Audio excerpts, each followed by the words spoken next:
this is Head Ref Kat here with a few general reminders for everyone. So first of all, congratulations to everyone who was able to submit matches for Meet 1.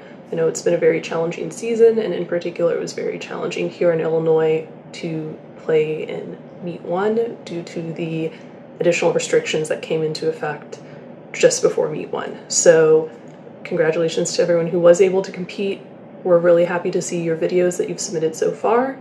And if you were not able to compete in Meet 1, we would love to see you in Meet 2. And please be aware we've added Meet 4 to the calendar to give you more opportunities to score some points prior to qualifiers. So without much further ado, I have some general reminders for everyone based off of the teams who were able to submit video.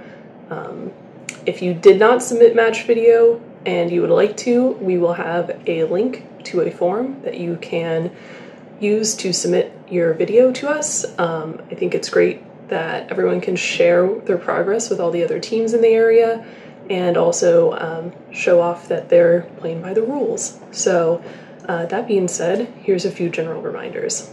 Number 1, make sure you're wearing your safety gear. I can't tell in all the videos, but I do hope you guys are all wearing your safety gear. That means safety glasses. If you have prescription glasses, please make sure you're wearing either side shields or over the glasses, safety glasses with those. And remember that this also includes your adults, so whoever's working as your field personnel, your referee, they also need to be wearing safety glasses.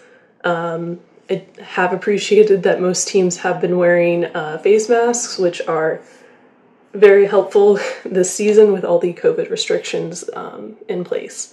So those are great. And then the other thing is please make sure you're wearing real shoes. We need closed-toed, closed-heeled shoes. I did see some less than stellar shoes in a few videos, and also a number of people just wearing socks.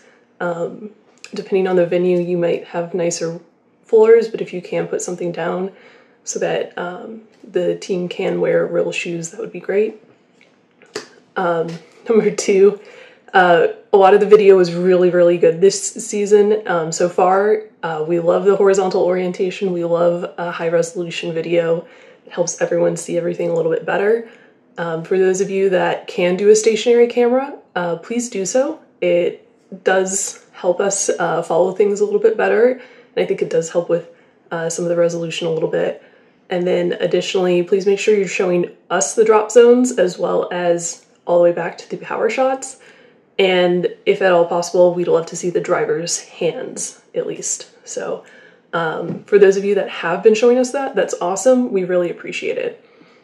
Another thing is the field personnel. A few times the field personnel have gotten onto the field, especially to video something, maybe right after autonomous. If they could please stay off the field during the matches, that would be great until the match is over. That's strongly preferred just for safety reasons and also just to make sure we don't get in the way or anything like that. And then additionally, we would love the videos to be starting before randomization to show us that entire time period of the match. So showing us the team being ready, the field personnel announcing that randomization will be occurring, what the randomization is, and that whole setup through the end of the match buzzer. So we would love those videos to go that whole length of the match. So additionally, one item we did catch on a few teams is make sure your field meets the remote field requirements. So it does need to be the 8-foot by 12-foot field as shown in the remote field requirements PDF, which we'll link below. The return rack needs to be on the correct side of the tower. It needs to be away from the drivers, and the drivers should be on the target zone side of the field, not on the kind of emptier side of the field. So make sure that your return rack is oriented correctly, make sure your drivers are in the right spot.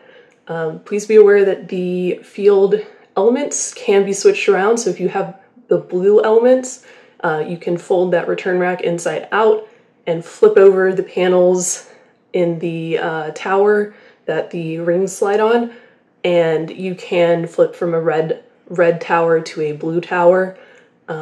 just by flipping around those components. So if you guys are curious about that, there's also some information in the field assembly guide, but please make sure your return rack is on the correct side of the field, which could be the right or the left side, depending on if you're playing a red field or a blue field. All right, and on to some general rule reminders. Number 1, team members should be hands off the robot and the driver's station once randomization is initiated. So remember, you guys have plenty of time to communicate and make sure the robot's ready when you're playing your remote matches. So make sure that communication between field personnel and the team is going on, and that the team is ready to go before you guys start randomization. Once randomization starts, you guys cannot pick a new program on the driver's station.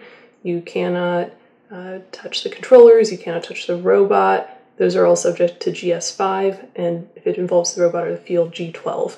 So make sure you review those rules and understand them, and keep it, I guess, above board. So keep that one in mind.